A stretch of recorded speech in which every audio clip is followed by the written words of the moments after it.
ఇవాళ మనం బెండకాయ మసాలా జ్యూసీగా అలాగే పొడి పొడిగా ఎలా చేసుకోవాలో చూసేద్దాం. ఒక కడాయి తీసుకొని కాస్తంత నూనె, కాస్త జీలకర్ర, అందులో కట్ చేసి పెట్టుకున్న బెండకాయలు, దాంట్లో కాస్తంత ఉప్పు వేసుకొని బాగా మగ్గనివ్వాలి.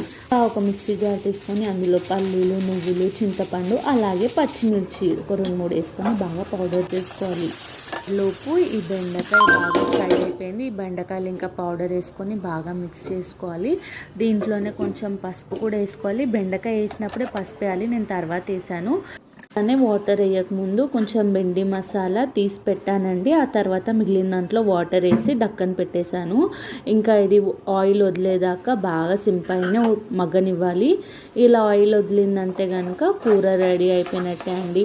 అయినా పరోటాతో అయినా ఏ రొట్టెతోనైనా సరే అండి, తింటే చాలా బాగుంటుంది. నేనైతే రాగి రొట్టెతో తిన్నాను. మీరు కూడా ట్రై చేయండి. Thank you.